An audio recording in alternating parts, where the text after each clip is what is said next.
The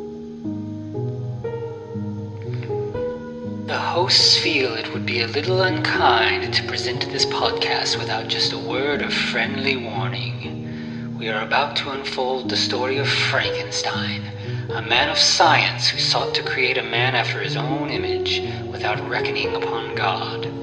It is one of the strangest tales ever told. It deals with the two great mysteries of creation, life and death. I think it will thrill you. It may shock you. It might even horrify you. So if any of you feel that you do not care to subject your nerves to such a strain, now's your chance to. Well, we've warned you.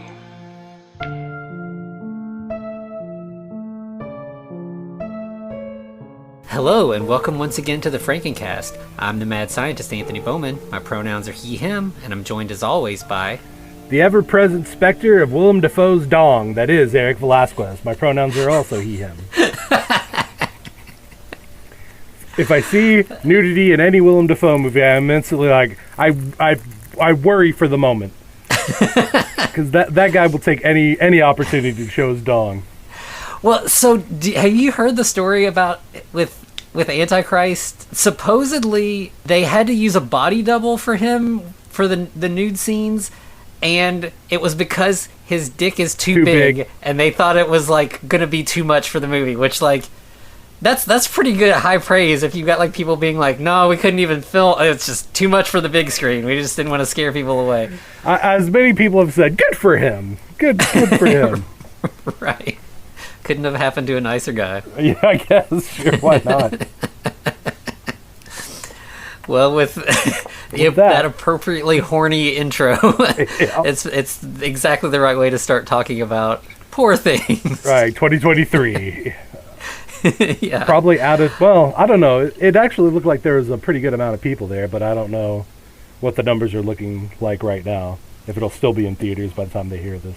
Yeah, they did. I mean, I would think so. Like, but they did a real weird thing where they really like heavily staggered the release. Like, it's been out for almost a month in like bigger cities. We just saw it today. You know, it's just got to us, and I would imagine even smaller markets it will still continue to, to expand. But I would expect this is going to get a little bit of awards buzz and will be around for a little bit. But I don't know. We will see, I guess. Yeah, according to Google, so don't take it at face value. Apparently, it's made $2.2 million back. So nice. I don't know if that's good or bad. I'm not saying how much it cost to make, but it looks like it's doing good. It finished 10th in the box office, but I don't know what that necessarily says at this day and age in late 2023. Yeah, I mean, with this kind of like this movie is real weird. It is I don't expect that it's going to get like huge recognition from like the general public, but I would critics expect are going to love it. Critics will like it, and people that are into weird stuff, like when you're talking about a movie from Yorgos Lanthimos, like if you're familiar with his stuff, it's all fucking weird. Like that's all he does. What he did, like Killing of a Sacred Deer and The Lobster and Dogtooth, I think was him as well. So yeah, just he has a very unique style, and right. It's definitely well on display in this movie. Yeah, absolutely. I mean, this thing's dripping with style and other fluids. Yeah, I was thinking about it, and like it's a rare. It might be the only thing I can think of. Maybe the only other thing is The Shining, where I really liked the book and I really liked the movie. And they have some similarities and quite a bit of differences, but it doesn't take away from either separate thing. Right. It's kind of their own thing, right? But they're both pretty good. I mean, I will say this one kept mostly faithful, at least to the spirit of the book, if not to the events that happened. Yeah, it kind of, because it's, a movie trying to, fit a whole novel. You fudge a little bit, you take some stuff out, you sometimes take two characters and make them into one, or kind of change some stuff up like that. You throw in a brand new character for whatever reason. Yeah, that's definitely the weirdest part about this. We'll definitely get into that. But For the most part, I think, like you said, it followed the spirit, if not the letter of the story. Although we're hopefully going to be talking with an expert about the book at some point. We're trying to schedule that, but my understanding is that the book can be looked at as like a metaphor for Scottish independence. Mm-hmm. I feel like this is more about feminism. Yeah. I think the movie kind of gets away from like this bigger and just it's about bodily autonomy specifically for women. A lot of toxic masculinity. Exactly, yeah. Which I think makes sense. It makes it a more universal film. Like it feels like the book was like aimed at a British audience or like a I wouldn't say British, UK. Anthony. You might get United Kingdom audience, maybe specifically not the British, but. Yeah, whereas this, I feel like, it's trying to be a more universal movie, and, there are women all over the world who are going to watch this and be like, oh, I have felt this way before. Yeah, and I'll say the ending of this definitely, I guess all around it seems happier, but then again, we also don't know the events further into the future. The ending is definitely the most changed from the book. It's another one where, like, especially the way that the book is kind of like a framing story and everything, it would have been hard to exactly get that on the screen. Without adding another 45 minutes to this already long movie. Right, yeah. But, yeah, the end, I think, it definitely fit the weirdness of the book and, like, fit the whole vibe of the movie as well. Yeah, absolutely. All right, so let's get this party started, shall we? So we're going to open up with sheets and violins. Yes. And the first scene we just see the back of a woman in like a bright blue dress jumping off of a bridge. And we see her kind of floating slowly down into the water. And obviously Emma Stone. Yes, yeah. And we immediately go to black and white footage. Right, black and white title screen, right? Mm-hmm. Yeah, poor things in big kind of... But we also get the heart, the lungs, which I thought was pretty neat, like behind it. Mm-hmm. Yeah, and it's like they're like misshapen. It's not like normal human lungs, but like you can tell what it's supposed to be, and you can see them like kind of breathing and beating and everything. And so, of course, I guess we should say one, this is a new movie. We're going to talk about spoilers. Yeah. And two, this is a movie we watched in a theater, not like in our normal setup, so we may not be as detailed as we usually are. But we'll get the spirit of things, I think. Yeah, we'll get there eventually. Yeah. So we'll ultimately meet. I guess the first couple scenes we meet two of our main characters being Bella Baxter and Godwin Baxter. Yes, Godwin/God Baxter. Yeah. Yeah. Yeah, which is just great. Like, that name is tied to Mary Shelley, and obviously here it works because this is a godlike figure to Bella. Like, his name is the perfect name for this character, played here by Willem Dafoe, as you mentioned earlier. If you've read the book, like, that the Emma Stone character is sort of the Frankenstein monster here, and Godwin is the scientist. Well, according to McCandless, he is too. Yeah. Godwin looks like a Frankenstein monster. As soon as you see him on screen, you're like, what happened to this dude? Like, the makeup job on Defoe is fantastic. Like, it's very clearly him. Like but there's so much prosthetics. There's so many weird scars and like parts of his face that are bigger and kind of jutting out. Well, ultimately, like in both the book and the movie, it's kind of like revealed that his father was a scientist who did some horrific experiments on his own child to see how the human body works.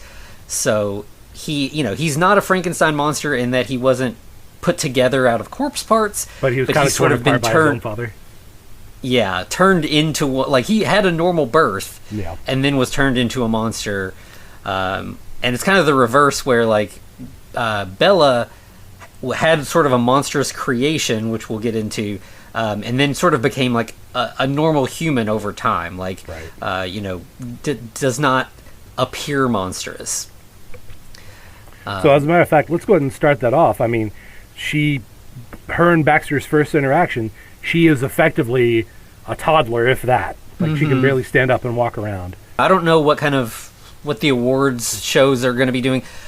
But Emma Stone definitely deserves some nominations for this, like, because over the course of the film, like, she goes from being a toddler in a adult body to being like a fully formed, very like, effectively empowered woman. Yeah, and she's able to play all of these variations so well. Like, if you've like the thing she's doing in her like toddler mode, it's like exactly what it's like being around a kid. Like she's, she claps when anybody does anything she likes. She's like knocking food on the floor. She's throwing dishes. Like she's just, she like smacks the first time she meets McCandless. She smacks him in the face in a way that like a toddler would totally do and not realize that like. Then laughs about hurts it. People. Yeah. Yeah. But yeah, Emma Stone is just great. Like she just fully embodies this childlike wonder at the first part of the movie, and then the way that she slowly learns, and like it's very subtle as it goes. Like you just get little bits like, oh, her sentences are like a little bit more like an adult now. And, she's not talking in the third person anymore as it goes. And like, it's really, really well done, and she definitely deserves a lot of awards for this. Absolutely.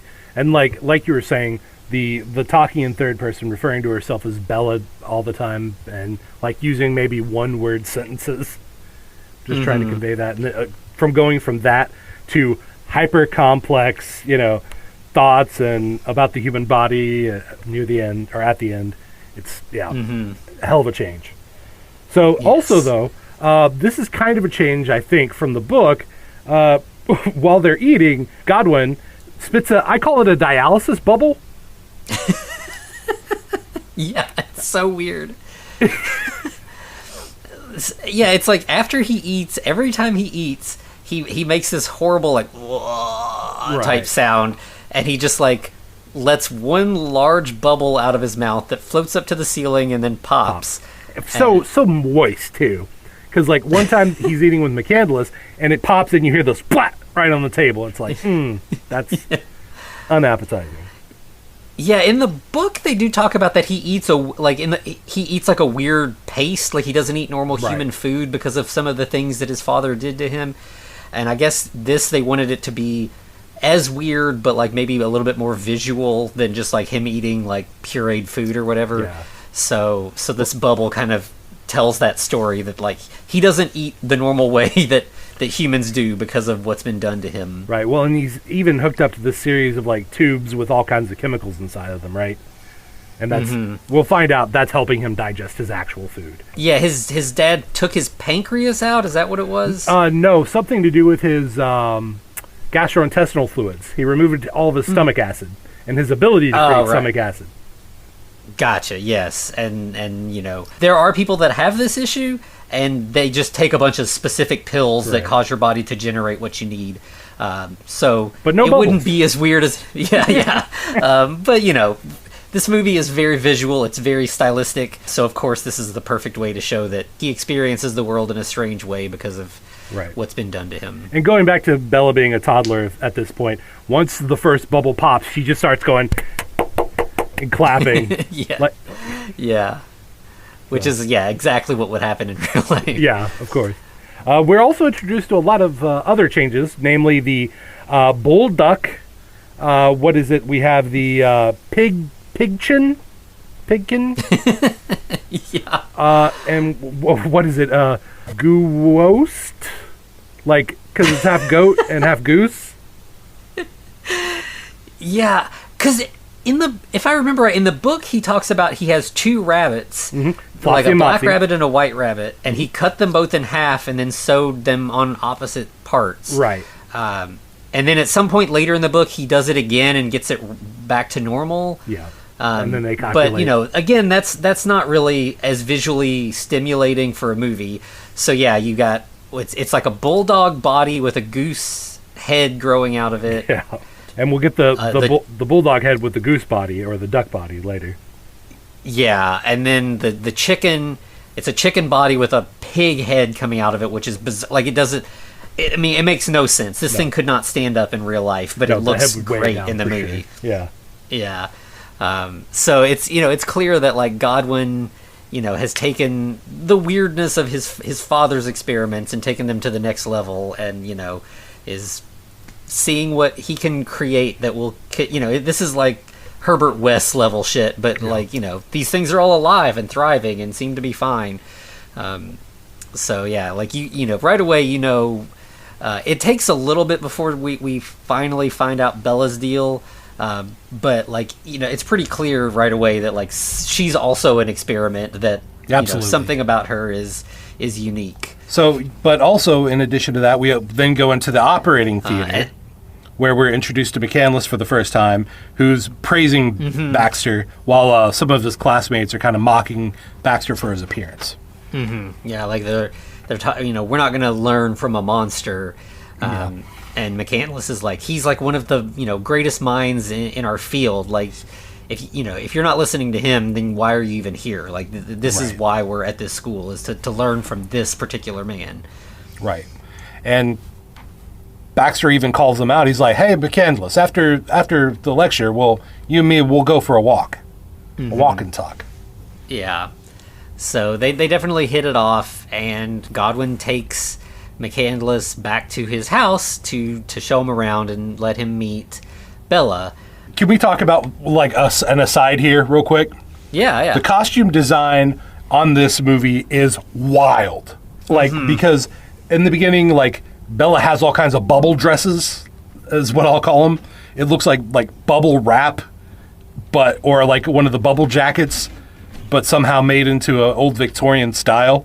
It's very anachronistic, and like eventually she's going to get the puffiest of shoulder pads and like wear culotte shorts. And everything. I mean, everything she wears is very exaggerated and strange and childish. At least at this point.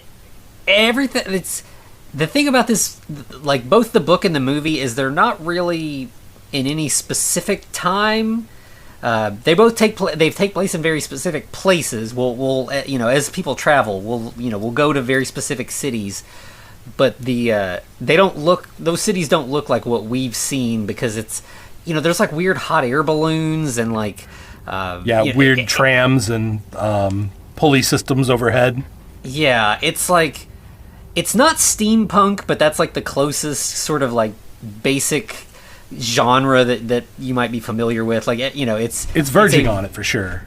Yeah, it's a very different version of the world. Like, it's described as being in Victorian London, but it's definitely not actually Victorian London. Or an alternate Victorian London. Yeah, but so like the architecture, the interior decoration of the homes, it mixes like Victorian stuff with like stuff from the 70s, and right. But the clothes are the same way. It's like it sort of feels timeless in that it doesn't fit anywhere. Like people, mostly everyone's in like carriages. We don't have like cars that are familiar. No one has a cell phone. But other than that, like, it could be really any time, Absolutely. Well, speaking of that, I love that there is a horse-headed, horseless carriage, like, as soon as they're coming out. It's amazing. It's so good because it's coming straight towards the camera, and so you see a carriage with a horse, there's a horse head facing you. And they don't show any of the body or the lower parts. And then all of a sudden, when it turns the corner, you just realize this is a carriage that almost has like what are those things called on the front of ships? Figurehead? Yeah, it's just that, but of a horse, like just off the front of the carriage. It elicited a really good laugh in the theater. Like everyone was and that feels like this movie is just like gleefully weird, and like people laughed throughout the whole movie, and it was like, it's not like a comedy, but it's not like people were laughing. Yeah, it's hard to. It's not a movie people are laughing at because it's failing at what it's trying to do. People are like laughing with joy at like how weird this movie is, and how like it's just taking you along for a very strange ride, and it's just fun. Yeah, oh yeah, absolutely. Like, that is the best way to describe it. It's just fun. Just silly fun. Well, until it's not silly fun, but that's way later. Yeah. Yeah, so, the beginning of the movie, we get a lot of scenes with Bella and Godwin, and then McCandless gets kind of added to the mix, and then we have, like, the trio sort of, Godwin hires McCandless to... Monitor, Yeah, monitor Bella's growth, like, her development. He does use the R word once for her, which makes sense. Yes. Like, because, in this he's like, what, that's what she seems to be, like she seems to be developmentally disabled in some way, because she looks like an adult, she's acting like a toddler. He doesn't really, and at the time Godwin's like, no, she had a very serious accident, I saved her, but now she's having, she does have the mind of a toddler, and she's relearning everything. Yeah, and that's what I want to hire you for, is to track this, to see as she begins to learn and develop and grow. And so Max takes to that really well. He's pretty quickly grows fond of Bella and is fascinated by her, and keeps detailed. Like, he's like, her hair is growing this many inches per day. Like, she's learning this many words. Yeah. There's a part where she puts one nut in her mouth, and he like writes something down, and then she puts another, and he writes something down, and she's like, are you writing down every nut that I eat? And he's like, yep. Yeah, I need to try. And so she like stuffs a bunch in her mouth and then spits them all out everywhere. Like, how many did I get that time? Yeah, she's just a kid being a kid. It's but like, clearly Max is pretty fond of her. There's one scene where she's dancing in the hallway at this point, and she just goes, wee! No, wee! And everyone notices, oh God, she's peeing. Yeah, and so they have to call the maid in, like, she weed on the floor. Okay. Yeah, it's it's they're all just having a good time in this sort of weird world that Godwin has created, and like, we get bits where like, they go for like a picnic and stuff, and it's clear that Godwin is very protective of Bella. He doesn't want her out in like the world. Right. So whenever other people start coming in, they gotta go. Yeah. And it's also his appearance too, right? Because as he's walking down the street one time, one woman's like, oh God, that's a monster. Yeah, he's definitely shy about his own appearance, but he's definitely protective. And he keeps telling Max, like, I've got to. She's an experiment. Like, I need to keep outside factors away from her so that I can chart, the reality of her development. But like, it feels like that's really an excuse, that he's protective of her. He cares about her, and doesn't want something to go. Doesn't want her to be harmed in any way. Right. Well, he wants to keep so much control of her that at one point she even wants to help him with his experiments, and he's like, you go over there and just mess with the dead body. You stay away from the live body and all the really sharp instruments over here, okay? Yeah. Which leads to her going over to a cadaver, playing with his... By the way, full frontal nudity from so many people. Mm-hmm. If you're uncomfortable with that, I'm sorry. Yeah, like there's a couple different male full frontal and nudity. Female genital. Yeah, and I mean, you're gonna see Emma Stone in a way you've never seen Emma Stone before. No. She just really went for it in this movie, and it's like, I mean, and it's like the story needed it. Like, if it wasn't that way, it would have felt weird. It's just, it's artful, but it's a lot. There's a lot of sex and a lot of nudity. It's an incredibly horny movie. As the book I'm surprised it didn't get an NC-17, honestly. Yeah. Where were the censors on that, actually? Now that I'm thinking about it. Because it's not just nudity. I mean, there's a lot of sex scenes. I mean, there's simulated Mark sex Ruffalo's scenes. bare ass. Mm-hmm. Yeah, it's not like there's, like Lars von Trier, like we were talking about Antichrist earlier, like that movie has like actual real sex. This movie does not have that, but like people have a lot of sex in it, and you see a lot of nudity as that goes on. But it's very necessary for the plot. It's a big part of Bella's development. I don't know about her playing with the dead guy's willy. That is necessarily for the plot. But I guess it shows that she's kind of childish. Yeah, she's childish and she's curious, and she early on has like a fascination with genitals, like and when she discovers the apple. Yeah, that happens pretty soon after that scene. Is she's like having a snack by herself in the dining room, just eating, and somehow decides to like rub an apple, against her genitals, and realizes that it feels pretty good, and has an orgasm at the table by herself, and then like it's Miss Prim and McCandless come in. Yeah, and she goes to start doing it again, and he's like, no, you can't just do that. And she's like, but no, I figured I learned this. This is great. So like I could take this and I could touch myself. She tries to do it to Miss Prim initially, right? Oh yeah, she like grabs her crotch, and what is Miss Prim? She says like she touched my hairy business or something. Yes, my hairy business. Yes. Yeah. And she's like, but seriously, you'll love this. I don't know if you've not discovered it's. I actually was having a conversation a couple of days ago with about like. Every kid sort of discovers masturbation on their own for the most part. Like no one tells them about it, and so you discover it, and you're like, "This is amazing! How like why am I doing this all the time?" Yeah, I've just discovered this miracle that no one knows about, and that's exactly what she's just like. Hey, I figured this out. This makes you happy like right away. It's crazy. Just bear with me. I'll show you. And Miss Prim's like, no. Let me shove this cucumber in my business. Yeah. And McCandless is like, no, I get it. It's fun, but that's polite society. You don't do that in front of people. Like that's a private thing, which is also something you have to do with children sometimes. Like I know that you've discovered that this feels good, but we don't do it. We don't do it at the library or whatever. That's a home by yourself kind of thing. In that house, do you think they could trust a piece of like a vegetable or fruit? Yeah. Or do you think they're all like, I'm off vegetables or produce for a while? Yeah, we gotta keep everything under lock and key if we want to be able to eat it, for sure. And at this point, Bella's becoming a sexual being a little bit. She's experimenting.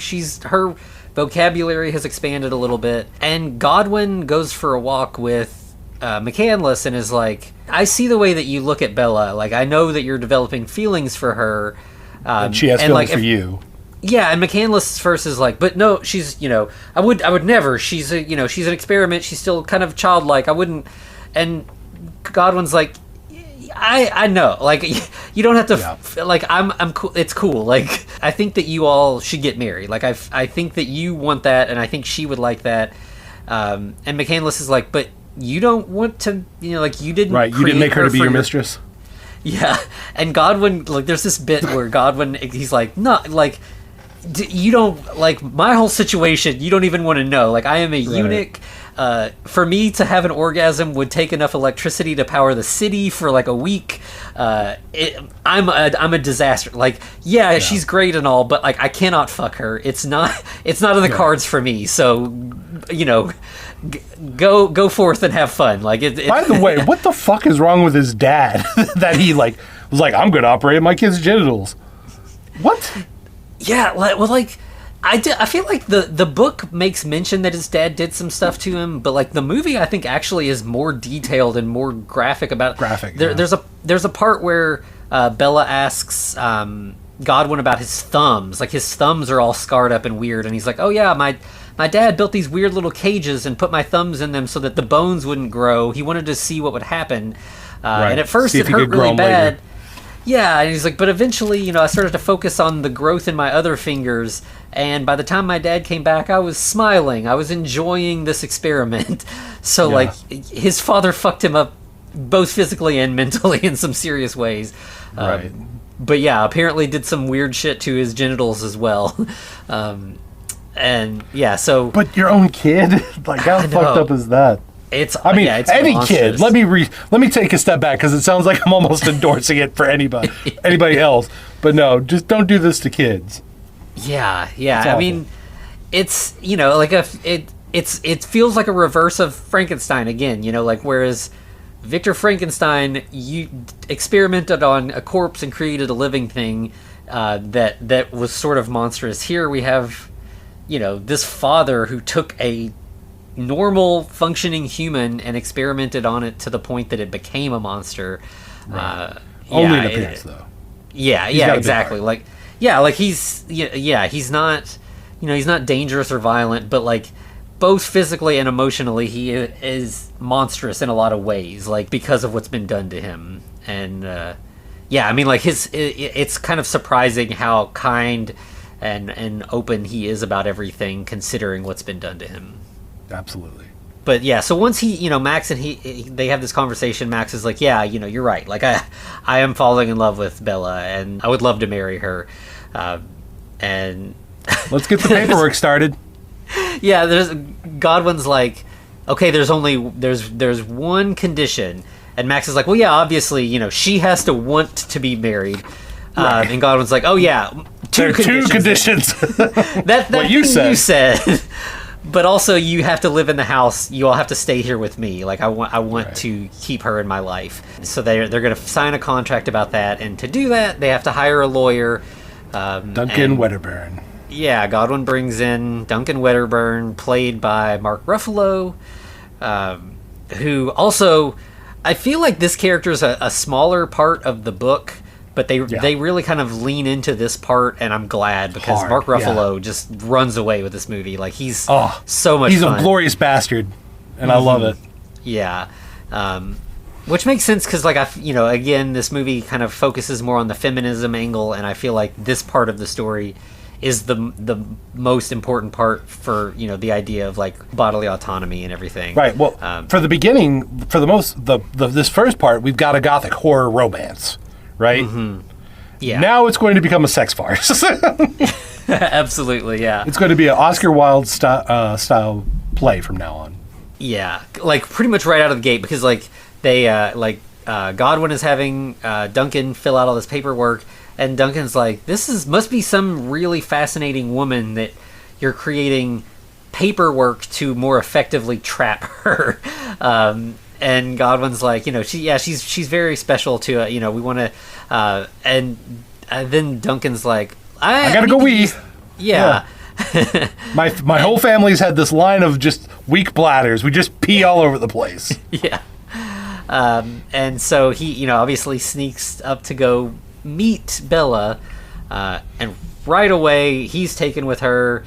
He, like, that first time that he meets her, he, like, puts his hand between her legs. Right. Is it like she's in the closet playing with bubbles, and he just walks in and is like, well, maybe to make, I forget exactly what he says, but he talks about giving her a pinch, and he goes right between the legs.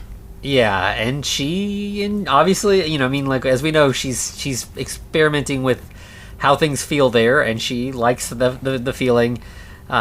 And so he just kind of like flirts with her a minute and then goes back to do paperwork, and then I think like the next scene is him like scaling the side of the house and like knocking on her window. So they like meet. They meet on the roof and continue sort of like flirting. And by the way, we probably didn't mention this, but like Godwin won't let her out of the house. She wants to go outside. She wants to play, and eventually she does find her way to this window outside. That does lead to this moment as well. Godwin and McCandless have got this sort of plan that they're going to like keep her in the house. They're going to live together forever in the house and protect her from the outside world. But Wedderburn has other ideas. Yeah, and he's like, I want to run away with you, and she's like, well, I don't. I'm already engaged. And also, I don't think Godwin would like me to leave. And he's like, yeah, well, I'm not asking Godwin. I'm not asking your fiance. I'm asking you. Yeah. And she's like, okay, well, as long as you know that I am engaged and I am going to marry McCandless eventually, but I don't see any reason why we can't, have an adventure first. Yeah. He's like, yeah, sure. Okay. Sounds good. Let's go. Yeah, like, I mean, Duncan, whatever, like, he's just like you said, it's a sex farce. He's a pretty stereotypical, like, rake character, like, he wants to, like, bounce around from... Yeah, exactly. Like, there's a part where Bella says something about, like, Miss Prim says that that you've got like 100 women under your belt or whatever, and he's like, she's being conservative. Modest. Yeah, it's way more than that. And there's another point later where he says something about like, I want to make sure don't fall in love with me. I know it's tempting, but like I'm just on the go. Like I'm not gonna. Boy, that sure backfires, doesn't it? Yeah, he's like I'm here for a good time, not a long time kind of guy. But yeah, so Bella is like, sure, let's go on an adventure, and he's like, okay, we'll. But don't tell Baxter or McCandless about this. Yeah, I'll come pick you up in a day or two or whatever. And literally the next scene is Bella going directly to Godwin and like, hey, I'm gonna sneak away and secretly go on an adventure with Wedderburn tomorrow or something. And Godwin's Baxter like, was no. Yeah, I don't want you to do that. Like, and she's like, well, I'm going to. Like, we can argue about this, but ultimately I'm going to do what I want. So I'm telling you about it in advance because I do care about you. And when he sees that, he's like, oh, you are your own person. I have actually created an autonomous person, and I can't stop you. Like, and at that point, you kind of see like a switch flip in Baxter where he's like, okay. Yeah, he's like, I could fight this, or something bad will happen. Or I can let you do your own thing and learn your own lessons. Yeah, like the way that we sort of see that is like he kind of sighs, and then he takes her coat and like tears a part of the lining, sticks a bunch of money in there, and sews it shut. Like, here's some emergency money. If you ever need anything, I want to make sure you're safe and okay. Right. But McCandless is not having this shit. He's like, you're going to be my wife. We're going to get married. I won't have it. Yeah, we get that's a really good scene because he's like, McCandless is a very soft-spoken, very passive. Very, very passive guy. Like earlier, he's like, I want to make sure she wants to marry me. That's important and all this. Like he doesn't like give off like the toxic male kind of stereotype stuff. Like he's a little bit more laid back, but here he's like, I'm gonna find that Duncan, I'm gonna fucking bash his skull in. Like I'm gonna punch him until he's just like a paste of blood and brains or whatever. I think that Bella kind of likes it. She's like, all right, I like this you. Yeah, this is a new side I'm very interested in. What is it she exactly says? She's like, this McCandless I find very interesting. Yeah, like you could tell that it's the like she's kind of a teenager at this point, sort of developmentally, and she's just like, oh, a bad boy? Yes, I'm into that. Like, I'm looking for something a little dangerous and wild, which is why I'm going with Duncan. But you're kind of giving off those vibes now, and it's interesting to me. But just to make sure we can go where we want to, here's a nice smell of my chloroform rag. Right. So, yep, she knocks out McCandless and... Just like in the book. I loved it so much. Yeah.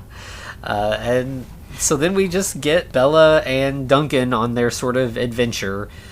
They have so much sex. So much sex.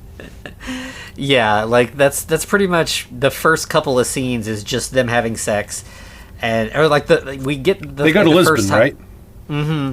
Yeah. And they have sex, and she's like, "Oh, like this furious jumping. I'm very into this. I like this a lot." And he's like, he thinks that's cute. Furious jumping. I like it. Yeah. And I think so. I was talking about this afterward. Like being autistic, like the statistics are that men are diagnosed a lot more than women with autism. But it's not because men are more likely to be autistic. It's that women are more likely to be forgiven for being autistic because if they're cute, people are just like, oh, she's a manic pixie dream girl. She's quirky. Yeah. She's Zooey Deschanel. And that's totally what's going on here, where it's just like, she is weird to a point that, like, you should be, like, worried about how she's acting, but she's hot. So it's just like, Duncan's like, doesn't he say that? Yeah, doesn't he say as much? Yeah, and it's like as it goes, he starts to lose patience with her quirkiness. But to start with, he's just like, sure, what, I'm down for whatever. Well, that's because he starts becoming more possessive of her, and she's like, that ain't my style, man. Yeah, because but she's insatiable right away. Like they have sex, and then they're laying there, and she's like, okay, let's do that again. And he's like 3 times, calm down. Yeah, he's like, I'm like one of the best lovers around, but still, men, we need some time. Like we have refractory periods. And she's like, oh, so you're saying like men are weak and like they can't. And he's that hurt a little bit. Yeah, like he stops for a second and he's just like, yes, I guess if you put it that way, yes, you're right, and I hate that. Like I don't want to admit this, but it's true. And so he's like, we need to sleep, and then so he goes to sleep, and then she leaves, just because she's still fine. She wants to go explore. And then, like you said, that's when he starts getting possessive. Like, she comes back and he's like, where were you? You disappeared. And she's like, no, I didn't. People can't just disappear. I went somewhere. Right. He's like, well, I didn't mean it like that, but yeah. Yeah. And that's sort of like their adventure sort of, that's where like things start to shift, where it's like, he's no longer the freewheeling guy dragging around, a woman. He's trying to keep up with this woman who is way beyond him. Right. Well, I mean, she even shows him that while she was downstairs drinking, right, that she has some tattoos on her inner thighs because, what was it, a hermit was like, I bet you're really soft. And she's like, yeah, we performed an experiment. This leg was really soft. Yeah, like the guy told her that like it looked like she probably had the softest skin around. And she was like, well, it's my thighs is the softest part of me, so we should check that out. And then we were trying to see if one thigh was softer than the other, and we decided that it was. So I wrote soft on one and softer on the other, so we'd keep them straight. And Winterburn's like, "Oh God, you had sex with this man?" She's like, "No, he gave me faith. He gave me cunnilingus." That's it. Yeah, it's like something about like rapid play, like rapidly played with my clitoris or something, and Duncan is furious about that. And she's like, I don't understand why you're mad. Like, you can do that too. Like, we could do that right now. Right. And he's like nope. He walks out of the room immediately, and she's like, but aren't we going to do the furious licking? Yeah. Like, he storms out. And she's like, so it's not happening? Like, I got to take care of myself here? Like, what's...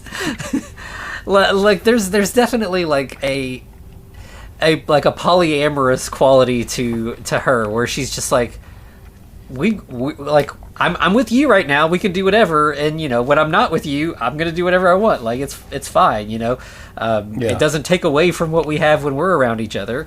And obviously Duncan being like this guy about town, like suddenly he's kind of met his match. He's like, no, but you're supposed to pine for me. I'm supposed to be the one out doing things. Like, I don't like this role reversal. It's not fun.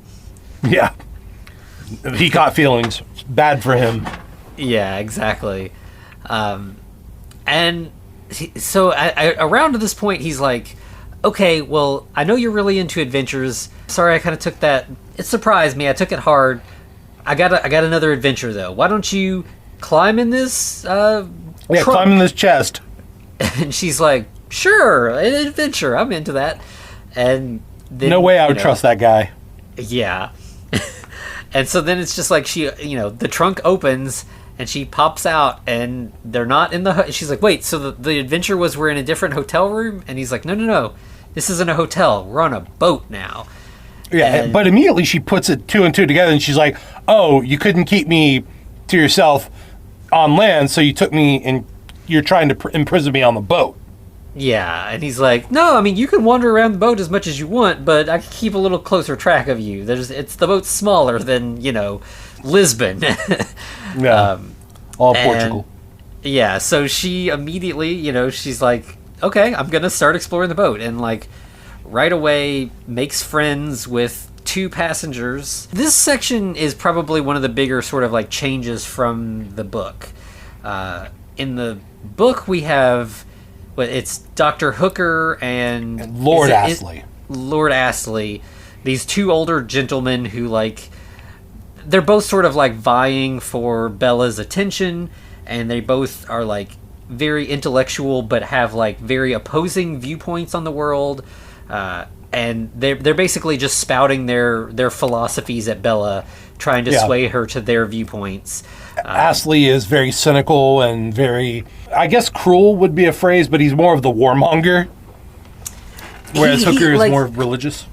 Yeah, I felt like Astley almost had like an Ayn Rand vibe to him, where he was just like, it's very like the virtue of selfishness, like humans, humanity is generally like a bad thing, like we're causing problems in the world, but if you just focus on taking care of yourself, then like if we all do that, then that's, you can't really do anything about society. Whereas Hooker espouses basically a hypocritical view of taking care of others unless they have browner skin than you. Mm-hmm. Yeah. And here instead we do still have Astley. I feel like in the book it's pretty implied that these are two older white guys. Yeah. And here we have a black man and an older woman. So it's very different. And Astley is kind of similar still in that he's kind of like cynical and but you can tell he's seen some shit.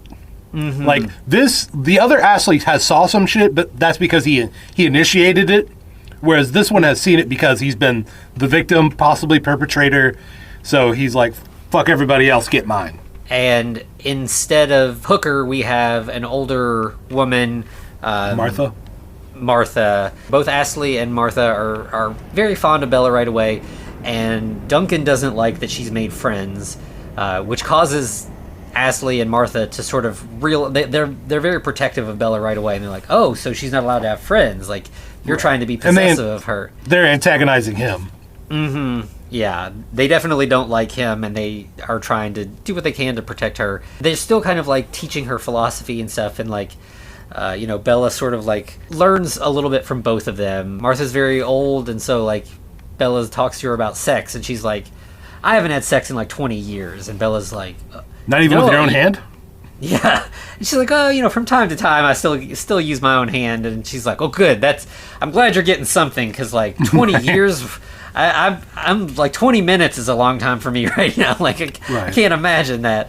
Well, she even says that to Duncan. That's marvelous how she lasts 20 years without, or it's been 20 years since she's had anyone. And Duncan is like, no, we don't talk about things like that in polite society. And again, Bella is not concerned about polite society. She wants to learn about the world and experience things. And but even Martha and Harry Astley are both like, fuck polite society. Yeah, we don't give a shit about that. It feels like it does seem like a lot of times as you get older, you stop caring about the bullshit. You're just like, I'm gonna live my life, and if people don't like me, fuck them. I don't have time to deal with all that kind of nonsense. And Astley, he's a person of color. I feel like it's kind of implied he might be gay. So he's probably also just like, fuck it. Like, I'm going to do my thing. I can't care about what society thinks of me, because society doesn't like people like me. I'm not going to win them over. So, I'm just going to do my thing.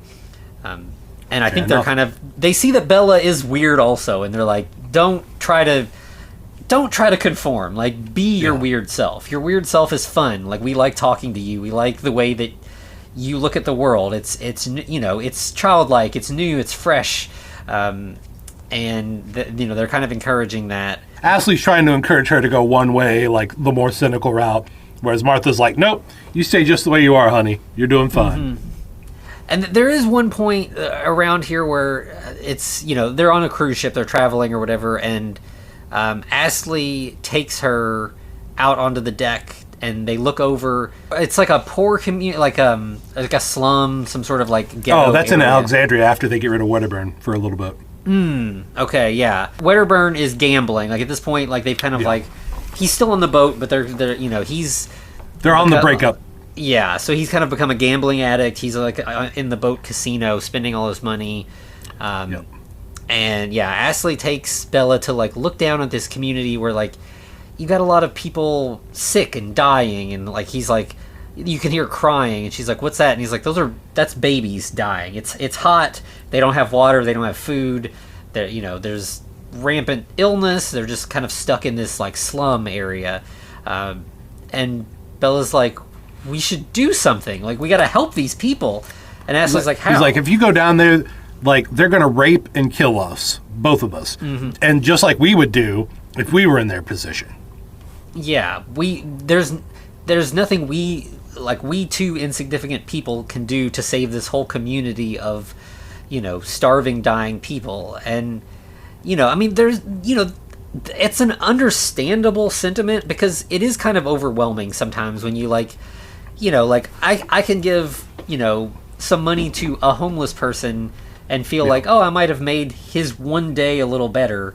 But I can't house him. Like and I can't house the hundreds of other unhoused people in my community. So it just kind of feels, it's easy to feel defeated in that instance. Like, but kind of why try? Yeah, but I think Bella's kind of like, but we could help a little bit, and maybe if everybody helped a little bit, So I pretty much, I think the next scene is, she's upset and she kind of like leaves Astley. And Wedderburn has won a lot of money. She finds him like passed out drunk in bed with just cash all around him. So she collects all the cash, puts it in a box, and like runs to try to like get off the boat to give it to the people. But they've just set sail. They're not on the dock anymore. Right. And but the two guys standing out guard by the doorway is like, yeah, we'll or she asked them to take care of the money to get it to the people. And they're like, yeah, sure, we will do that. Yeah, and, of course, she's a naive child to some degree still. So they're like, yeah, we're totally going to get off the boat. So, yeah, we'll take care of it. And she's like, thank you so much. And just gives them this giant box of money that obviously the two crewmen, like, split up and keep. And then I think she goes back to the room. And, of course, Duncan he thinks they've been robbed. He's all upset, and she's like, "No, he's called the captain. I took the money. I gave it. I gave it to the poor." And Duncan does not like that, and he's like he's a dick to. I think it's like a first mate or something. Yeah. And so he like the first mate leaves and comes back pretty much right away with the captain. Right. And the captain's like so I've heard that you can't really pay for anything now. Yeah, we're going to have to just dump you at our next stop, and in the meantime, you're going to be eating crew member rations. You don't get the good food anymore. The ship's biscuits. Yeah. So Duncan is really upset about that, and kind of like yells at Bella. Bella goes back to visit with her friends, and Astley like apologizes. He's like, "I'm sorry. I shouldn't have taken you to see those people." Like, yeah. And she's like, "It's okay. It was upsetting, but it was valuable. Like, I learned something, and you just wanted me to learn, and I appreciate that." And he's like, "No, I wanted to hurt you. I wanted you to feel pain because that's how you become the cynic that I am. I wanted you to learn, but in the worst kind of way. So it was unkind of me to do that." And Bella doesn't really. I don't think Bella. She's not really like in a place where like pain bothers her. She's a kid. Like, she's gonna touch the hot stove. Like, that's an important part of her development at this point. So she doesn't really seem to hold it against him that he put her in this position. Well, Wedderburn's holding a grudge against both Astley and Martha, and he's decided he's going to try and kill Martha. Bella's like, okay, I'm gonna follow you and see how this goes because it's gonna be entertaining. Like, she's like laughing and smiling. She's cheering him on almost because she knows what's he gonna do. Yeah, so they get up on deck and Duncan's yelling and everything. Astley kind of blocks him and is like, you're not gonna hurt her. And Martha's like, "Oh, I never thought I might be murdered. That's pretty entertaining. Right. I'm curious to see how this is going to go." And Astley's like, "Oh, well, don't let me get in the way then. By all means, it looks like she's ready to be murdered. Go for it. Let's see how this goes." And how's Wedderburn going to murder her? He's going to push her off the side of the deck. Yeah. So he's like dragging her chair, it's like deck chair.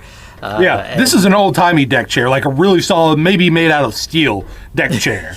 Yeah, and she's not moving far, and quickly some crew members like stop him and drag him away. They take him to the brig. Yeah, and everybody's just laughing. Everyone's having a good time with this except for Duncan. Like, he's really upset about it. Couldn't happen to a nicer asshole. Yeah. And I think then, like, the next scene we get is just like a little later, and as they were warned, their next port they're being dropped off, which is Marseille. But it's like they immediately go to Paris. Mm-hmm. And they're just sitting outside in the cold. Duncan is miserable and freezing, and they're broke. And this is the scene from all the ads where she's like, I may have ruined us financially. Yeah, and Duncan's like, may have? You absolutely have. Like, you've just fucked everything up for us. And like, calls her a cunt several times. Mm-hmm. And like, we had him sort of being like sort of emotionally upset about like her independence and the way that she wasn't, being controlled the way he expected her to be. I think at this point, now he's like lost his money and his food and like a place to live. Like, she is slowly taking away everything from him, and she's completely breaking him down as a person. He even not says intentionally. As much. Yeah. And so she's like, they kind of get in a fight, and she wanders off. She's like, I'll find us a place to stay. It'll be fine. Yeah, I'll get us some money. Yeah. And so right away, she just happens to bump into Madame Swiney. Yeah, and she's like, I'm looking for a room. Can we stay here? And the lady's like, yeah, we've got rooms. You can get work here as well. And she's like, oh, that's perfect, because I'm broke and I need money. How does this work? And the lady's like, I charge you $10 an hour or 10 francs an hour for the room, and you charge the guest $30 an hour, so you get 20. Yeah, and she's like, but wait, what's my job? And like, this guy strolls up, and she's like, so guys come in, and you fuck the guy, and he gives you money, and that's the deal. And Bella's like, oh, interesting. Like, we know this is her thing. Like, she's a very, very sexual person. She's like, I've never really had sex with anybody other than Duncan, but I must admit, I've been very curious to see how other people stack up to him. So let's do it. That sounds great. So she has her first experience as a sex worker with this guy who it takes like 2 seconds. It's he's a couple pump chump. Yeah, exactly. And it's great because like you can tell she almost like starts laughing when it's over. She's like, that was it? That's the whole thing? That's all you got? I'm gonna get 30 francs for that? Like, great. This is Score. Easy. So she immediately runs to buy. She buys some eclairs, brings those back to Duncan. It's like, hey, I got some money. And yeah, Duncan is skeptical. Like, how did this happen? And she's like, I found this place. It's this great place. Like, they paid me to have sex with the guy, and then I could buy us eclairs, and there's a room. We can stay there. You prostituted yourself. Oh no, what was me? Yeah, he's all upset, and she's like, but I got money, and we have eclairs, and a place to stay. This is everything we want. And like, it was to do a fun thing. How is this bad? And he's like, no, don't you understand? Like, this is the worst thing a woman can do. And she's like, eye roll. No, I don't think so. It didn't seem that bad to me. Right. She's like, no, it was just a couple seconds. I almost laughed. It was great. Yeah, she was like, and also, you should feel good about yourself. You told me you were a good lover, and I wasn't. You were my only experience, so I didn't know. But now I've been with another guy, and I verified it. Yeah, you're much better than that guy was. So you should feel great. And obviously, Duncan does not see it this way. And so he like throws his eclair on the ground and is all upset. And I think that like he's just like, I'm done with you basically at this point. He just runs off, and she's like, hey, I'm going to go back to the house. And we get a couple more guests. We get a montage of like, so we've already had an extended montage of Duncan and Bella fucking in like a dozen different positions. Yeah. Now we get a sweaty guy who stinks, a really skinny guy, and then a dude who's like, he's a big fella, and apparently she's like, he was a little rough, but I enjoyed that one. Yeah. Like, I feel like she's finding out what she likes and what she doesn't. That's one of the benefits to having different partners is everybody does sex differently, and she's learning about herself, and that's good. And she's making friends with Toinette, who's a fellow prostitute. Yeah, and she is she speaks French, so like we're only kind of getting little bits of of dialogue from her, but like the main thing is that she's a socialist and like really likes to talk about socialism, and Bella's interested, like she's curious and she's learning from her a little bit. She did some socialism. Yeah, so they're having a good time together. But then Wedderburn shows up again.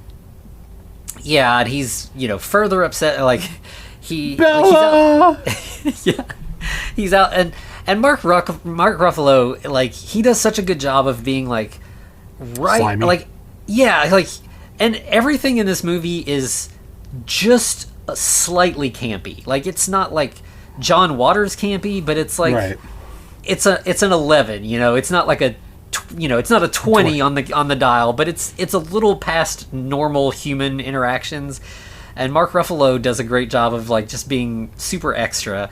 And yeah, he's upset. I think our friend Alex called it basically a Streetcar Named Desire moment. Yeah, he's like yelling for her in the street, and she comes down, and he's like, "Did you fuck that guy who had a hook for a hand? I know you did." And she's like, "Yeah. I mean, lots of guys come through, but yeah, that guy." And for some reason, he's particularly upset about the guy with the hook for a hand. Yeah. But Bella is clearly not going anywhere, and he's at this point he's like, "Come with me to come back to England. My mom's sending money." Yeah, she's like, she's got a marital bed for us and everything, and she's like, "No, I told you, I'm engaged to McCandless. Like, I'm gonna marry him eventually. I'm just still on the adventure, and honestly, it seems like you're not into the adventure thing anymore. I'm kind of tired of you and your whole deal." Like, and obviously Duncan's pretty upset about that, and he's like, "But you've ruined me. I don't even know how I'm gonna get home at this point." And she's like, "Well, here," and she pulls a bunch of money out of her coat. The money. Right. He's like, "You had fucking money this whole time?" Yeah. And she's like, "Yeah, this was for an emergency." And he's like, "We've been in an emergency for months. This has been a nightmare." And she's like, "I've been fine. Things have been fine." Yeah. But so she gives him the money and sends him on his way. And then we kind of continue with her like time at the brothel. There's several interactions with her and the madam, who has some also kind of like is teaching her some things. The madam has kind of had a hard life. She has a biting thing though. Yeah, she has a biting fetish. Yeah. She like draws blood, like bites her earlobe once and draws blood, and the next time Bella they're talking, protects her ear. Anytime she's like, "You're so pretty," Bella guards her ears. She's like, "I thought you were going for my lobes." Yeah. And she like bites her side at one point too, and but she's kind of like, you should enjoy this time while you're young and attractive. Like eventually you'll be old and people won't want to fuck you for money or even for free. And because Bella tries to like basically unionize the sex workers, where she's like, right, we should get to pick who we fuck. That they shouldn't be able to pick us, because nope, they should be happy to be fucking a person who wants to have sex with them. And the madam's like, you don't understand men. Like sometimes they want to fuck someone who doesn't want to be with them. Right. It makes it more appealing to them. Yeah, and Bella's like, that doesn't make any sense to me, and she's like, just trust me on this. So they kind of it feels like at this point Bella's kind of on her way out. Like she's learned the things that she was going to learn from this time and is ready to move on to bigger and better things. Around that time, McCandless learns that Duncan has returned to London and is institutionalized. So this seems really good too. Yeah, because we also, like, at this point, we find out that Godwin is full of cancer. He's dying and Polyps wants to on his see. liver? Yeah, like he has McCandless do surgery on him, and he's gonna remove this cyst. Like he's got this big lump on his side, and when McCandless opens him up, he's like, "Oh, I can see from there. I'm full of cancerous polyps. It's not worth messing with. I'm gonna die." And McCandless is like, "No, but we can maybe do." And he's like, "Just like." You should be happy. You're a doctor who doesn't have to tell the patient the bad news. I can tell. I figured it out. Yeah, but go find Bella. I'd like to see Bella again before I die. And so yeah, that's when he like is able to track down Duncan at the institution. And yeah, Duncan's, and she ruined me. She's a harpy sent from hell. Yeah, and you planned it. You tried. You sicked this like succubus on me to ruin me. Right, and McCandless like, bullshit. You took her away, jackass. Yeah. They're like play fighting. Yeah, like they kind of like they start like they have like a pillow fight at one point. Like it's very silly and very like again a little campy. And finally like McCandless is like you don't like me, you don't like her, just tell me where she is. And he's like, but I wouldn't wish her on my worst enemy. And he's like, fine. Yeah. Then I'm the person you should tell then. Like that's you should punish me for having made you deal with her all this time. Right. I can't remember how does McCandless end up going to France to find her? How do they reconnect? Is I feel like they send a letter, but no, you're right. I think McCandless does specifically go because there's like a scene where they're walking and Bella's like, "Oh, I should tell you, I've been." No, she just comes back. Yeah, right. That's right. She comes back and she's like, "Yeah, there was Wedderburn was much weepy and sweary." Yeah, and she's like, I should let you know, I've been whoring for a while. He's like, I'm just jealous of those guys getting to spend time with you, Yeah, like it is really interesting seeing. McCandless was a little possessive of her early on, but it seemed like he kind of was infantilizing her, which sort of makes sense because she was sort of an infant when he first met her, and I think he was having trouble seeing that she was growing into her own person. But I think when she comes back, that time and distance allowed him to like she comes back and he's like, oh, you are your own woman now. She's clearly an adult at this point. Yeah, and so he has a very like sort of progressive, forward-thinking viewpoint of her, and yeah, he's like, it's your body, like you can do what you want with it. She's like, I've been selling myself for 30 francs a pop. Is that cool with you? He's like, well, you could have got a little higher.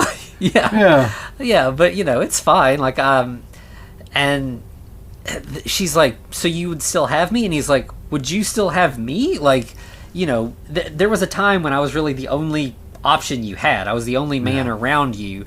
But yeah, I still love you. I still want to marry you if you will have me. And she's like, yeah, we're betrothed. I promised I'd marry you someday, and I'm ready for that. As a matter of fact, she proposes to him.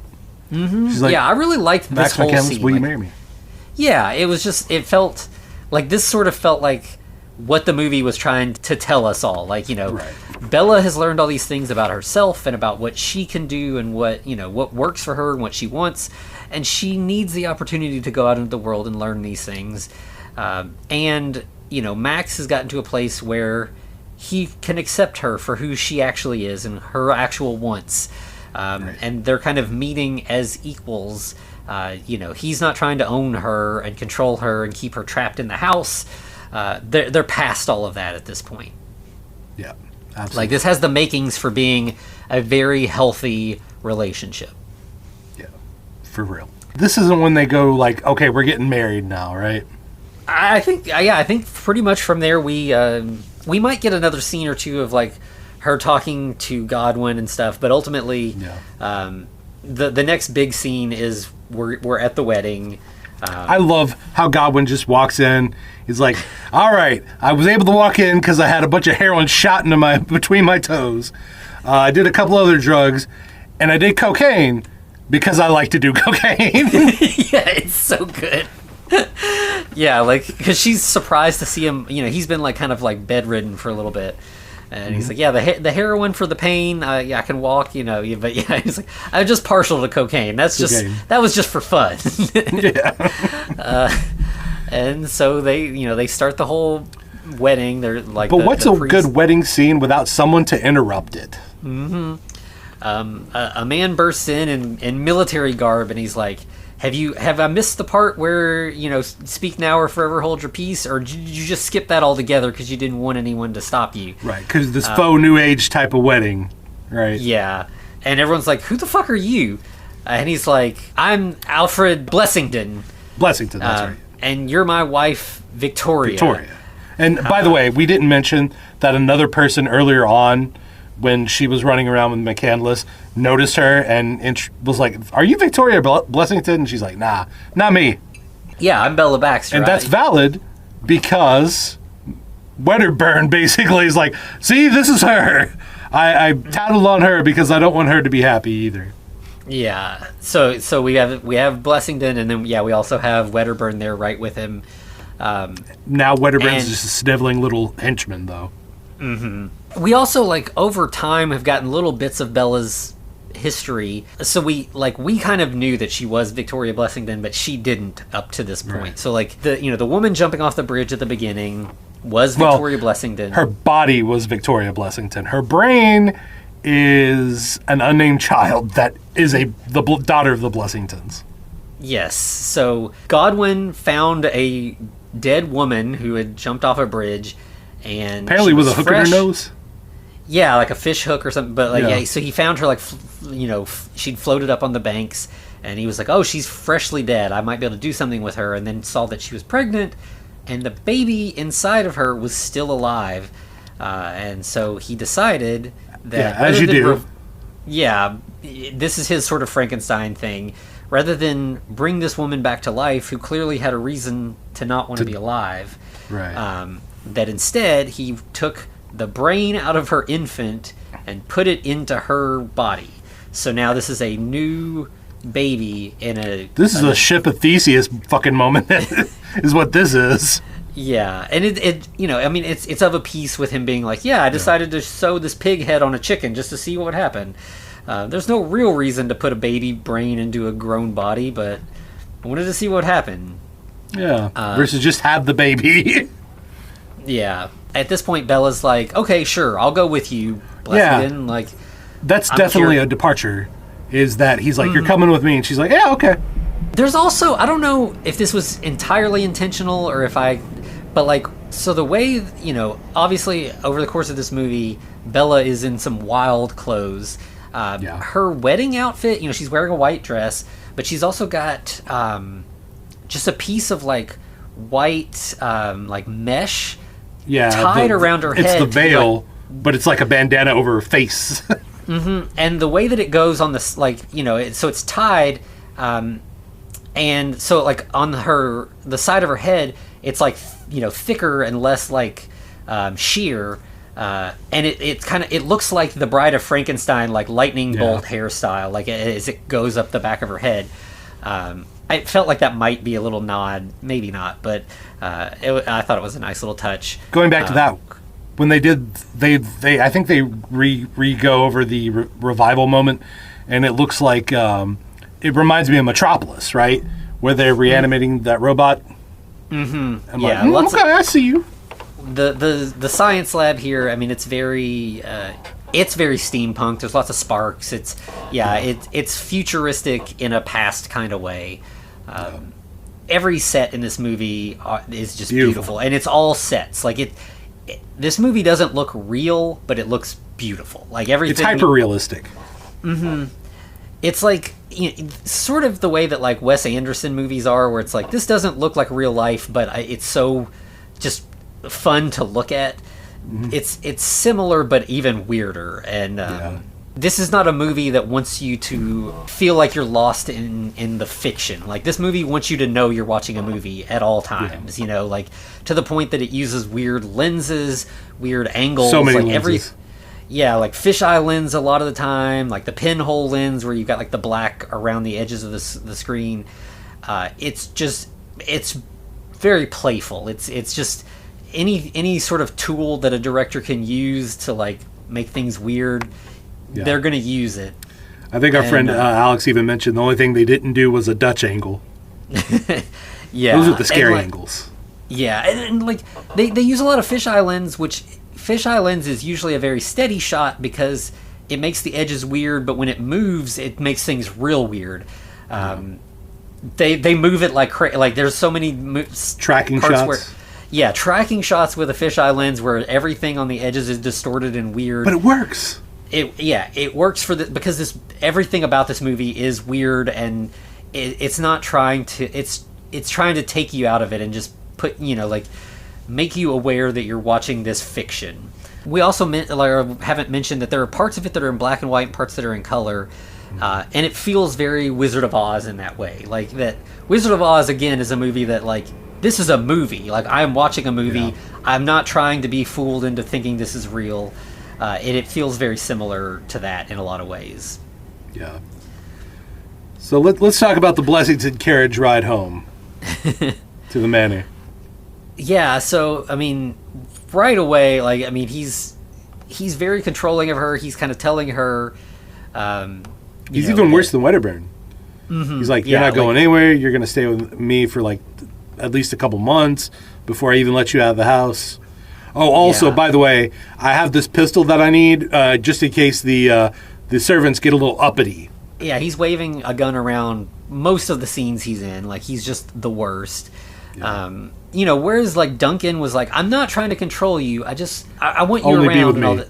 Yeah, Blessington is like, you are my property. I like to seize territory, and that's what you are. Like, he makes no bones about the fact that he's... Yeah. She's like, no, I don't like that. And he's like, no, you did. Bad. You just don't remember, like you've got this amnesia thing or whatever that's going on. But I promise you were happy in our life. And she was like, so happy that I jumped off a bridge? He's like, well, aside from that. Yeah. I do like how that earlier in the movie, she's like, I hate kippers. They're gross. And then he's sitting down and they're, he's like, oh, you love kippers. That was your favorite thing. Yeah, kippers and I can't remember. Like, yeah, there's like a list. He was like, I all your favorite foods. She's like, I don't like any of this. Yeah, and he's again waving a gun around at her and the servants, and she's like, because she's like, what if I leave? And he's like, oh, I'll shoot you in the back of the head. 100%. Yeah, and he's like, I'll make sure it's the back so that everyone knows you were leaving. Like, I don't that it. And he makes it pretty clear, like, if I did that, I would not get in trouble. Like, you are my property, and I'm allowed to do that. Yeah. Sadly enough, he's probably right. Yeah. And, so she's like, so how did we meet? Why did I like you at some point? And he's like, yeah, we met at a party, and we love, we have a similar sense of humor. We like fun. And she's like, right. Everyone likes fun. What do you mean fun? And he's like, here, let me show you. Hey, bring in the soup. Yeah, he has a servant come in and like, what is it? How does he does something that makes her spill the soup all over herself, and like laughs. Does he shoot at her or yell at her? Yeah, like something like. Yeah, and she's upset. She's just poured hot soup all over herself, and he's laughing, and Bella's like, "This isn't funny. This is the thing that we used to think was fun. Like so we were cruel. Yeah, that's not good. Like that's the opposite of what I want to be." She's pretty much ready to leave at that point, but she's still kind of trapped. And then I think the next thing we see is she is walking around the house by herself and overhears a conversation between Blessington and a doctor that Blessington has hired to do female circumcision on Bella because... I'm an adult woman. Yeah, it's clear that the reason that she is so free-spirited and wild is that she has this package between her legs, is what he calls it. Yeah. Clearly, she's sex crazed, and her clitoris is causing her to, be uncontrollable. So we need to get rid of that. Off. Yeah, and the doctor is just like, sure, yep, I've done these all the time. I've got this contraption that looks like scissors that are shaped like a vulva. Yeah. Well, he said he learned from some people doing it in Africa, which that's a whole thing. Yeah. That, this is how you do it, but he perfected it and made it all fancy and modern English, or relatively modern English, British. Yeah. Blessington's like, okay, well, I'll go get her knocked out and then we can do the procedure. Yeah, she hears him say, I'm gonna sedate her and then we'll do the thing. So and he's like, honey, come get your martini, baby. Yeah. So, she goes in, and at first, like, he's playing coy and trying to act like, oh, I made you a drink, like, it's, and, she's like, I know what you're doing, like, I overheard, I know what's happening, and he's like, yeah, of course, but you're my property. That's what I'm going to do that because that's what I want done to you. All right, I'm going to plant a baby in you right now. We're going to take that thing off, between your legs, and everything will be happy. We'll be great. You'll do everything I say from then on out. Just take the drink and it'll be fine. And she does take it, like she's holding it, and she's like, she says like, I feel like a lot of my life has been driven by my wanton desires. Like I've gone on all these adventures because I had this sort of sexual curiosity. And you're saying that would all go away? And he's like, yeah, you'd be free of all that. You'd have a much simpler life. You wouldn't have all these, these urges. He was like, men have to deal with their sexual desires their whole life. Yeah, and you can be free of it. And we don't cut our penises off. Right, of course, yeah. Yeah. And for a second, it seems like she's considering this, but then she throws the martini that is, dosed with chloroform in his face.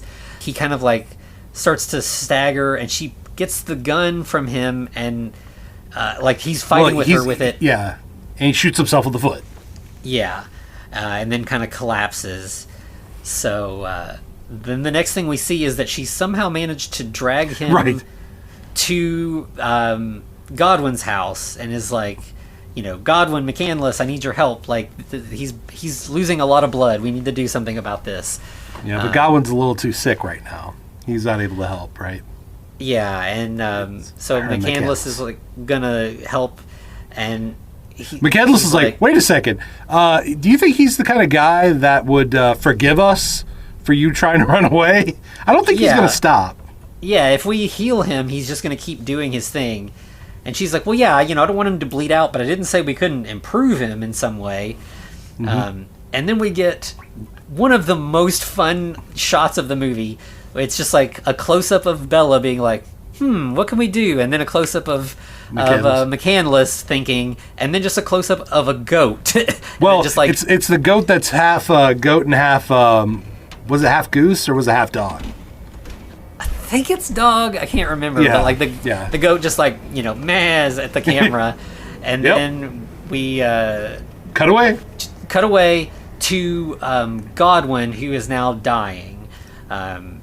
And I can't remember Godwin's like last words. Like this scene I thought was really, really beautiful and pretty powerful. Like it's basically like, I've been a scientist, I've learned all these things, but I'm getting ready to like go somewhere new. I don't know what's coming next, and it's fascinating. Like I'm scared and excited to experience what comes next.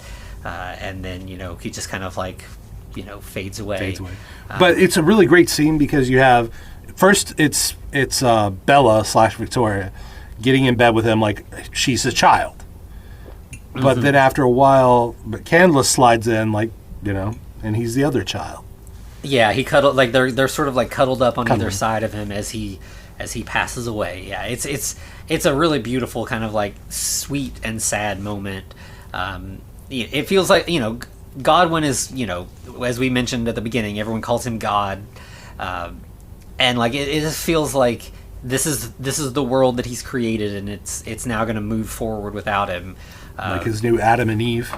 Yeah, and it's really beautiful, and we cut from that to the sort of new world that Godwin has sent spinning. So we have Bella is studying. They're all outside. She's studying because she's going to become a doctor. She's going to follow in Godwin's footsteps. She's reading like an anatomy textbook. Yeah, McCandless is like, you're going to do great. It's fine. You're going to kill it. Yeah, and but she also has Twinette there. Yeah, Twinette's joined them. They're going to kind of have like a socialist paradise in Godwin's like mansion now. And we have Miss Prim and Felicity. We don't mention Felicity. Felicity's not important. Felicity's not in the book. So while Bella is off on her adventure, Baxter, out of like loneliness or sadness, we need a body. Experiment's gone. He makes a second creation. We don't really know. We don't get a backstory on where she came from. But it's another like adult woman body with like a weird child like mind. She's in like Where does this guy get all these women who have babies, like, and killed themselves? Yeah. I mean, I guess it has to be something similar. But I don't understand her purpose in this movie. She wasn't in the book, and then she doesn't do it like, She writes in blood on the walls, and I hope it's blood. We saw this with like, a couple people who had not read the book, and they were both like, so I'm guessing Felicity had a bigger backstory in the book that they just didn't fit. Yeah, we're like, no, she's Felicity? She's not even in the book, and they were like, huh? That I don't know why she was in the movie then. Like, she's just a strangely useless character. But yeah, she's in this scene as well. She's kind of, Miss Prim is working with her, like they're playing catch, and she's finally getting the hang of it. So it seems like Bella is kind of happy about that. Like at first, the first time Bella saw Felicity, she's like, "Oh, you just tried to replace me," and they were like, "No, we missed you and wanted to kind of keep going with our work," and she's a little upset about it. But at this point now, it seems like she wants to kind of help Felicity grow the same way she did. And then we see... Yeah, we got another person in the family. We have Alfie Blessington, who is now crawling around on all fours, buying like a goat, and eating grass. Oh, will you get some water for the general? They get him his own little water bowl. Yeah, there was when they did the shot with the goat, I was like, oh, they're going to do the goat brain, but then we cut right to Godwin dying, and I was like, oh, maybe they're going to put Godwin's brain in the general and let him like live on in a younger body, especially since Godwin's body was all like fucked up. It was like maybe he'll be able to have like a young, healthy body, and that'll be really great. Why didn't they do that? That's terrible. Yeah, I mean, unless Godwin just felt like it was his time to go and that he had, done his work and went ready to move on. I don't know. When he found out he had cancer, he seemed pretty quickly ready to resign himself to like, oh, it's my time. Like there's no point in trying to do surgeries. I'm not going to be around much longer. So I guess in that way it kind of makes sense. But it also seemed like, we've seen a lot of Frankenstein's. Yeah, we've seen a lot of good Frankenstein stories where it's like, the doctor creates his creation, and the creation moves the doctor brain into another brain or body. This is the Hans Delbruck brain. Yeah, exactly. Yeah. But in this case, I guess the story is Godwin created all this stuff and let it out into the world, and that he's no longer needed for the story. Yeah, fair enough. But that's pretty much what we go out on. Yeah, the last bit is laughing at the general being a goat. The bad guys gets what's coming to them in this, and I feel like, there's definitely a little bit of maybe a joke there. Like a lot of times when people talk about like, cuckolding, there's like the symbol of like you were given horns, and there's like this goat put thing. The horns on you. Yeah, and so here we have like, technically, Victoria Blessington's husband, and she's now been with all these other men, and this body at least has, and he's literally a goat now, left to like just be her pet, and he deserves it because he's a fucking monster. Yeah, I mean, to be fair, a lot of people pay good money for that, so I mean, right. And you've got McCandless and Bella, who are gonna have this very progressive relationship that they're both happy with. Yeah, Toinette's there as a lover, and it clearly, I feel like McCandless, his response is it's an accurate, and it feels like Bella is just 100% a non-monogamous person. Like she does not. I feel like if you're around kids. Which I've been around kids a little bit more lately in my life, and it's often really interesting if you're talking about an adult concept and they're like, hey, what does this mean? What are you talking about? And suddenly you're like, oh, this thing is such bullshit that I have just accepted as like part of the adult world, and once I have to try to explain it, it quickly just bullshit. Crumbles. And it feels like that's kind of the way Bella sees the idea of monogamy. She's just like, why? Why would I do that? Like, I can fully give myself to you when I'm around you, and when I'm not, I'll do something else, and it feels very, that's just the natural way that her mind works. Whereas I feel like McCandless is just like, I love you, Bella, so and much, if this is what you want, if this is what is fulfilling to you, I might feel a little jealous when you're not around, because I will not be with you, and I like being with you. But it's your body, it's your life, and when you're not around, you can do whatever you want. Which feels like a really healthy way to have a relationship like this, and clearly he's comfortable with Toinette in their life, and it seems like they're going to kind of have a nice sort of non-monogamous communistic lifestyle, which is great. If it works for them, it feels like this is, their happy ending. Yeah, exactly. Like the ending that they all deserve. Yeah, absolutely. Well, and obviously there's a lot of differences than the book, and we'll talk about that later. But anything else we got to say about it? No, yeah, hopefully, if you haven't gotten a chance to see this, if you can catch it in theaters near you, it's definitely worth. It's fun, and I'm definitely going to be seeing this again. But I think this is a movie that's fun on the big screen because, like we said, it's got a lot of weird camera effects, a lot of strange things that just. It's really fast too. For taking a long time, there's a lot of. It's really snappy. Yeah, it's really fun. There's a lot going on. It's beautiful. It looks great on the big screen. It's a movie that is just weird, but it's not nonsensical. Yeah, exactly.